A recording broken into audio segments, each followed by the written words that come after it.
It has been 400 years Cela fait 400 ans que la version du roi Jacques de la Bible a été publiée avec la contribution importante de William Tyndale, un grand héros à mes yeux. Les membres du clergé ne voulaient pas que la Bible soit publiée en anglais courant. Ils pourchassèrent Tyndale de lieu en lieu. Celui-ci leur dit, « Si Dieu me prête vie, avant qu'il ne se passe beaucoup d'années, je ferai en sorte qu'un garçon qui pousse la charrue en sache plus sur l'Écriture que vous. » Tyndale fut trahi et enfermé pendant plus d'1 an dans une prison sombre et glaciale de Bruxelles. Ses vêtements étaient en lambeaux. Il supplia ses geôliers de lui donner son manteau, son chapeau et une bougie, disant, « Il est en vérité épuisant de rester seul dans le noir. » Cela lui fut refusé. On finit par le sortir de prison et devant la foule, il fut étranglé et brûlé sur un bûcher.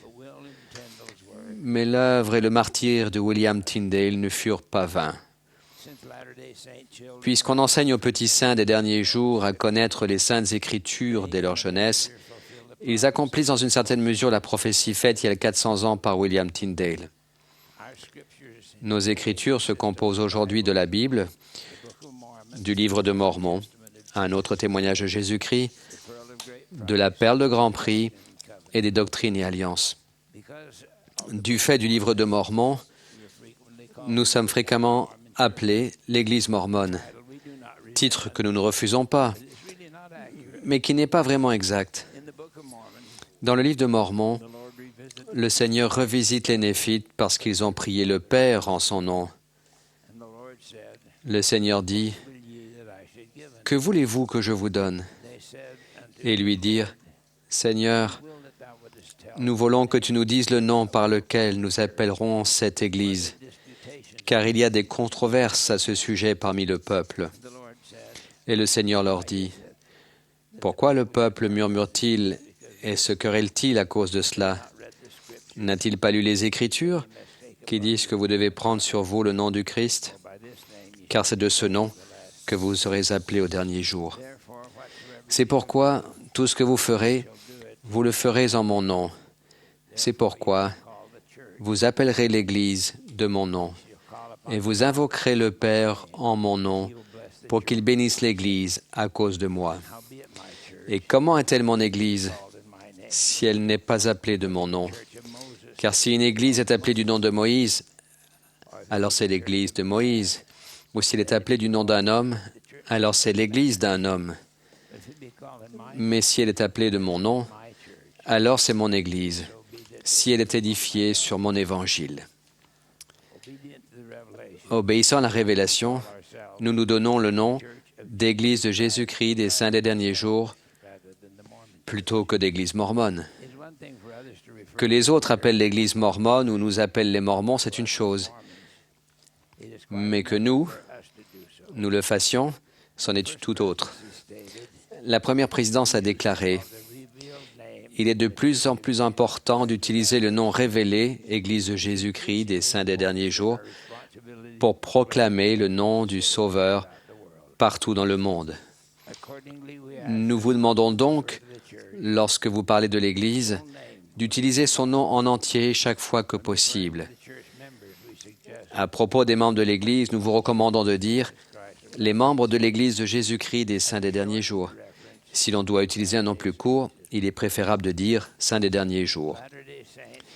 Nous, Saints des derniers jours, nous parlons du Christ, nous nous réjouissons dans le Christ, nous prêchons le Christ, nous prophétisons concernant le Christ et nous écrivons selon nos prophéties afin que nos enfants sachent vers quelle source ils peuvent se tourner pour obtenir la rémission de leurs péchés. Le monde nous appelle comme il veut, mais lorsque nous parlons, souvenons-nous toujours que nous appartenons à l'Église de Jésus-Christ. Certains déclarent que nous ne sommes pas chrétiens. Soit ils ne nous connaissent pas du tout, soit ils comprennent mal. Dans l'Église, toutes les ordonnances sont faites par l'autorité de Jésus-Christ et en son nom. Nous avons la même organisation que l'Église primitive, avec des apôtres et des prophètes. Anciennement, le Seigneur a ordonné 12 apôtres. Il a été trahi et crucifié.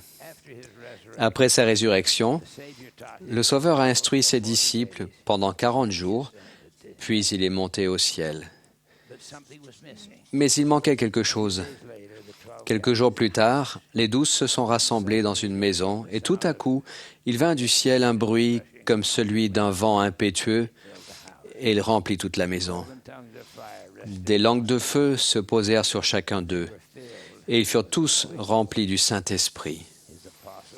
Ces apôtres avaient maintenant reçu le pouvoir. Ils comprenaient que l'autorité donnée par le Sauveur et le don du Saint-Esprit étaient essentiels pour établir l'Église. Il leur fut commandé de baptiser et de conférer le don du Saint-Esprit. Avec le temps, les apôtres et la prêtrise qu'ils détenaient disparurent. Il fallait que l'autorité et le pouvoir d'administrer les ordonnances soient rétablis.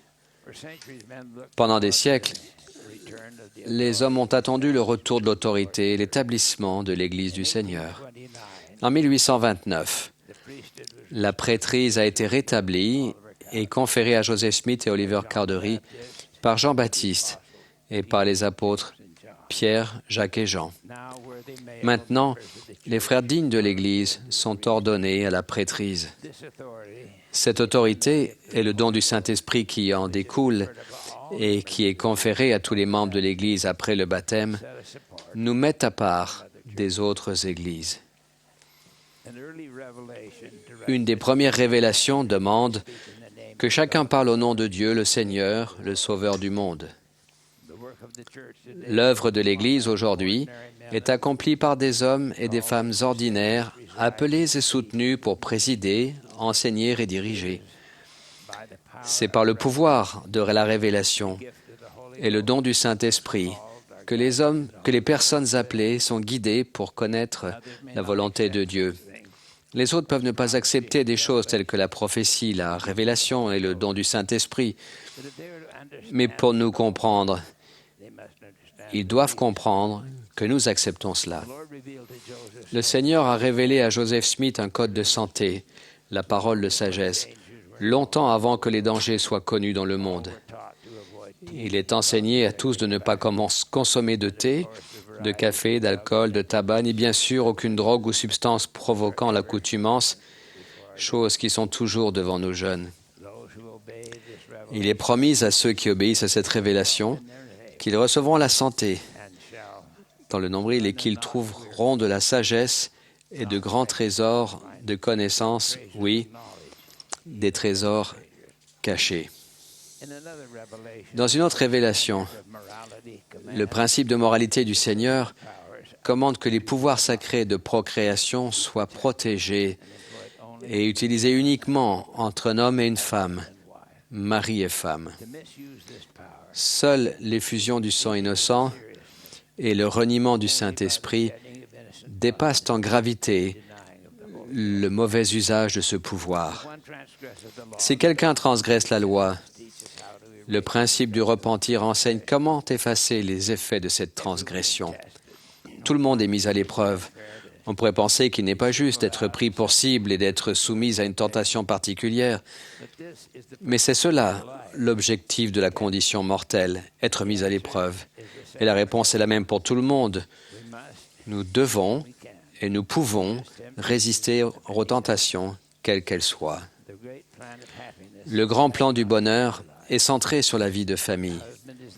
Le mari est le chef du foyer et la femme l'âme du foyer, les deux étant partenaires égaux dans le mariage.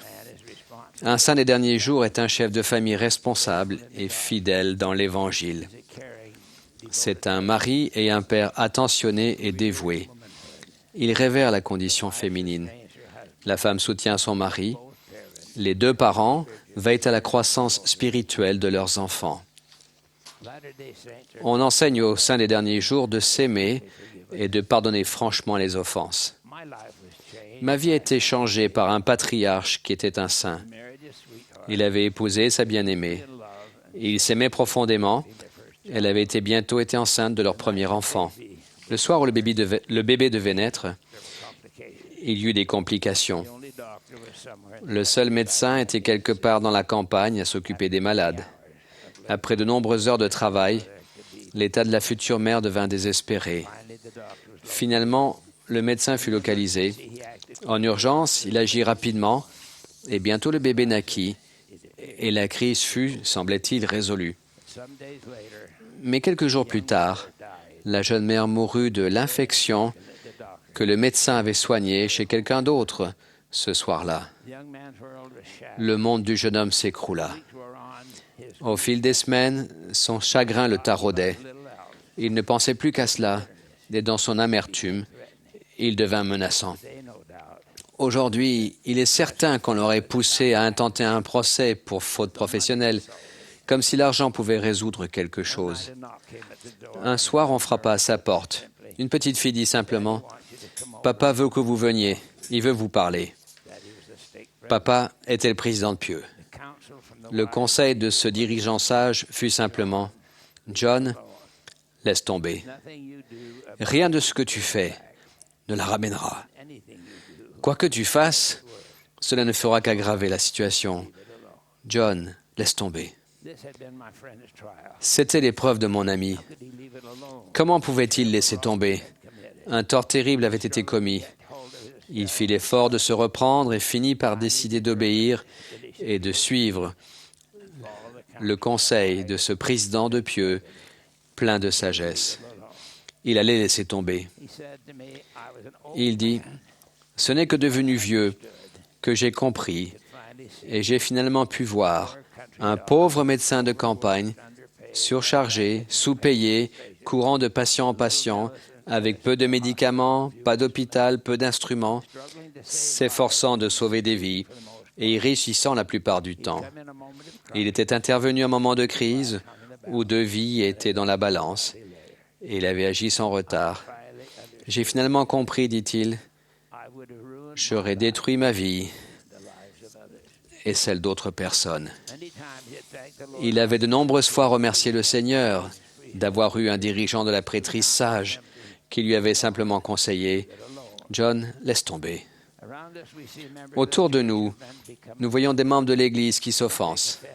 Certains se sentent offensés par des incidents de l'histoire de l'Église ou par ses dirigeants et en souffrent toute leur vie, incapables de voir au-delà des erreurs des autres. Ils ne laissent pas tomber. Ils ne viennent plus à l'Église. Cette attitude ressemble à celle d'un homme qui est frappé par une massue. Offensé, il prend une massue et se tape sur la tête tous les jours de sa vie. Comme c'est insensé, comme c'est triste. Ce genre de vengeance ne fait de mal qu'à soi-même. Si vous avez été offensé, pardonnez, oubliez et laissez tomber. Le livre de Mormon contient l'avertissement suivant. Et maintenant, s'il y a des fautes, ce sont les erreurs des hommes. C'est pourquoi ne condamnez pas les choses de Dieu, afin d'être trouvés sans tache devant le siège du jugement du Christ. Un saint des derniers jours est un individu tout à fait ordinaire. Nous sommes maintenant partout dans le monde. Nous sommes 14 millions. Ce n'est que le commencement. Il nous est enseigné d'être dans le monde, mais pas du monde. Nous menons donc une vie ordinaire dans une famille ordinaire au milieu de la population. Il nous est enseigné de ne pas mentir, ni voler, ni tricher. Nous ne jurons pas. Nous sommes positifs et heureux et nous n'avons pas peur de la vie. Nous sommes disposés à pleurer avec ceux qui pleurent et à consoler ceux qui ont besoin de consolation et être les témoins de Dieu en tout temps et en toutes choses et dans tous les lieux. Si quelqu'un cherche une église qui demande très peu, ce n'est pas celle-ci. Il n'est pas facile d'être saint des derniers jours, mais en fin de compte, c'est la seule vraie voie. Quelle que soit l'opposition ou les guerres, les bruits de guerre et tremblements de terre en divers lieux, aucun pouvoir ni influence ne peut arrêter cette œuvre. Aucun pouvoir. Chacun de nous peut être guidé par l'esprit de révélation et le don du Saint-Esprit.